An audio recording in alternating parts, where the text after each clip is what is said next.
OECD 국가 가운데 우리 한국이 항생제 최대 남용 국가라는 사실 아시는지요?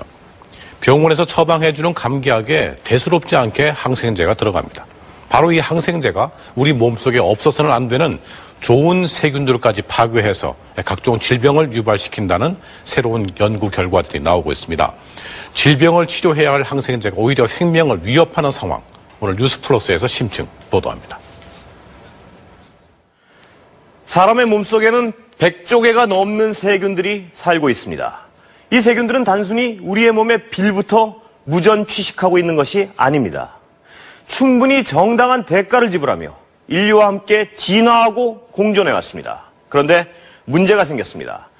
인류가 개발한 항생제가 나쁜 세균들만 죽이는 것이 아니라 우리의 동맹군인 세균들도 괴롭히는 것입니다. 나윤숙 의학 전문기자가 설명해드립니다. 인간과 세균의 공생관계에 대한 연구는 아직 초보 단계이지만 세균의 놀라운 역할은 속속 드러나고 있습니다. 그런데 병원균을 없애기 위해 개발된 항생제가 우리에게 도움이 되는 세균도 함께 괴롭힙니다. 그러면 어떤 일이 벌어질까요? 심장병이나 당뇨병은 물론 심지어 자폐증과 비만, 대장암, 천식, 습진 등 우리가 상상치 못한 많은 질병이 항생제 남용으로 인한 세균 교란과 연관돼 있다는 연구 결과가 속속 나오고 있습니다.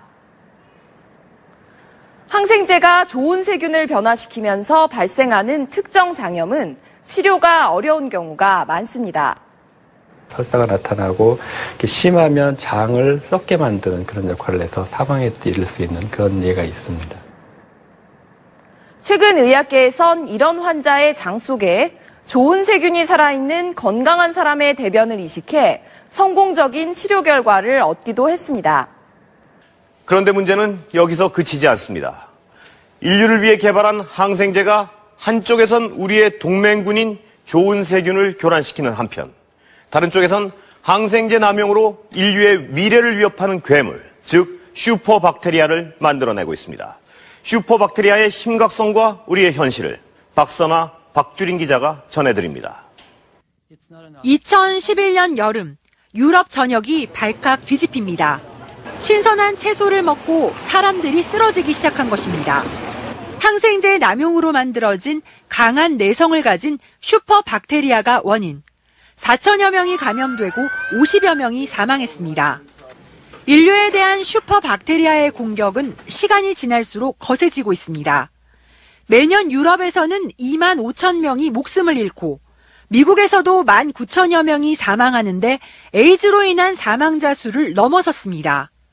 80여 년 전 페니실린 발명으로 승기를 잡았던 인류는 이제 박테리아와의 전쟁에서 수세에 몰리고 있습니다.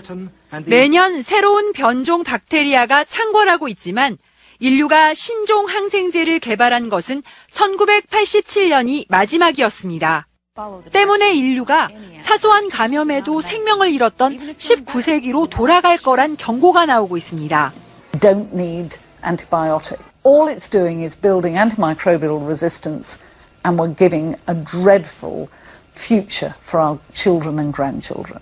맹장 수술 같은 간단한 수술도 항생제가 듣지 않아 목숨을 걸고 해야 하는 상황이 올 수도 있다는 얘기입니다. 항생제의 내성을 우려한 세계 각국은 몇 년 전부터 감기와 기침에 항생제를 쓰지 말라고 강하게 경고하고 있습니다. 우리의 현실은 어떨까? 서울의 한 병원을 찾았습니다. 감기 증상을 호소하자 약을 처방해줍니다. 감기인가요? 예, 약의 상태는 한 4일치? 4일치. 약국에 가서 처방 전 내용을 확인해봤습니다. 이게 항생제입니다. 감기인데 항생제 꼭 먹어야 되나요? 2차 감염이 없으면 사실 항생제 안 드셔도 되죠. 80% 이상이 바이러스 때문에 생기는 감기엔 항생제가 필요 없지만 여전히 우리나라 병원 2곳 가운데 한 곳은 만에 하나라는 이유로 감기에 항생제를 처방하고 있습니다. 항생제를 주시는 거예요. 그래서 제가 항생제를 쓸 정도로 나쁩니까? 여쭤봤더니 그럼 반대로 저한테 여쭤보시더라고요. 주지 말까요? 라고 하시더라고요. 지난 2년간 3만 건 넘는 슈퍼박테리아 발견 사례가 보고된 우리나라. 항생제 사용량은 OECD 최고 수준이고 항생제 내성률도 평균치의 2~3배를 웃돌고 있습니다. 이런 식으로 가다간 우리나라가 인류를 위협하는 슈퍼박테리아 양성소로 전락할 수도 있습니다. MBC 뉴스 박주린입니다.